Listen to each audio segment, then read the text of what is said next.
Despite her pleas, they tied her up and set her ablaze in the middle of the street. Kelechi heard her mother screaming. As she quickly stood, her legs trembled in fear and peeped through a tiny hole. She watched in horror as the flames consumed her mother. Her screams echoed through the night, but no one listened. That night, Kelechi's childhood ended, and the silence of the flames stayed with her forever. Kelechi was taken to an orphanage where she struggled with the memories of her past. The sight of fire made her shake with fear, and she avoided speaking to anyone. The other children called her strange, and the adults did not know how to help. Years passed, and Kelechi grew up, but the pain never left. She often dreamed of her mother's face, smiling as it did in the village. I must make her proud, Kelechi whispered to herself one night. I can't let her sacrifice be in vain. As a young woman, Kelechi decided to study psychology. She wanted to understand the pain that people like her and her mother went through. She worked hard, eventually becoming a counselor who helped abused children find their voices. But Kelechi's journey wasn't easy. She often felt the weight of guilt for what happened to Emeka and her mother. With time and therapy, she learned to forgive herself and focus on helping others. So, on her first day as a counselor, a timid girl walked into her office. She reminded Kelechi of herself, scared, silent, and broken. Kelechi created a foundation in her mother's name, helping women and children escape abusive situations. She spoke in school and villages, sharing her stories and teaching people to stand up against abuse. One evening, while looking at the stars, she whispered, "Mama, I hope you can see me. I'm trying to make it right." Kelechi's work brought her face to face with many children who reminded her of herself, timid, afraid, and unsure of their worth. She often saw flashes of her younger self in their eyes, and this strengthened her resolve to protect them. Yet, every night when she returned home, the memories of her past haunted her.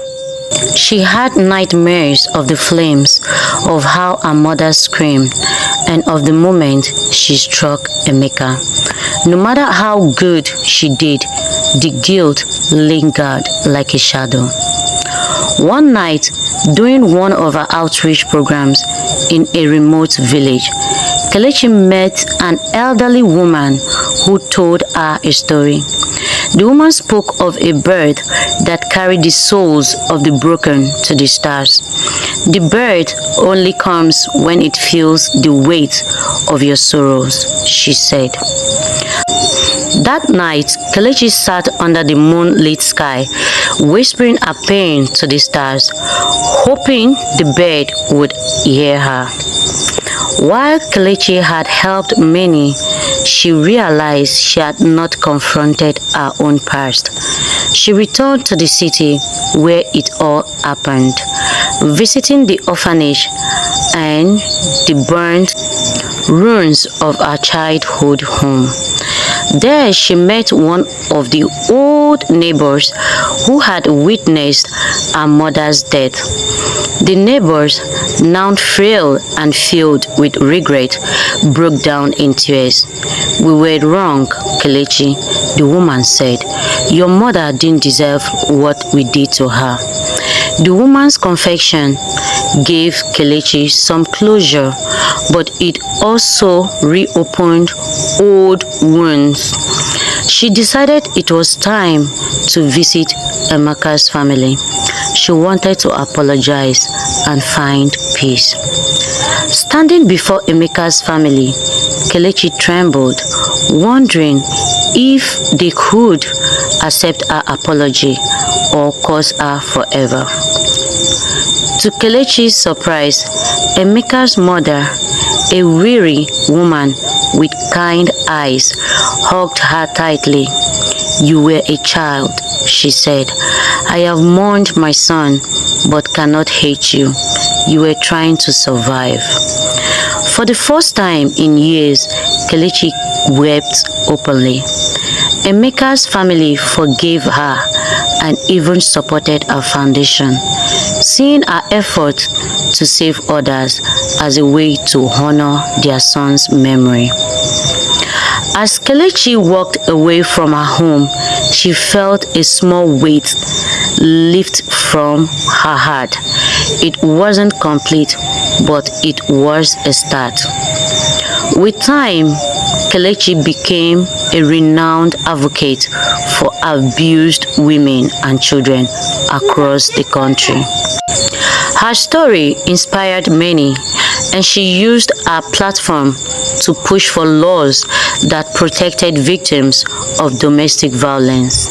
She also opened a safe house for children who had nowhere to go, naming it Amaka's Haven, in honor of her mother. The walls were painted with bright colors, and every room had a small star painted on the ceiling, a symbol of hope.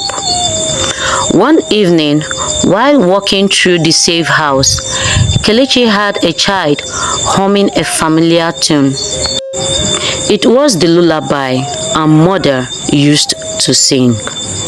Years later, as an older woman, Kelechi visited the village of her birth.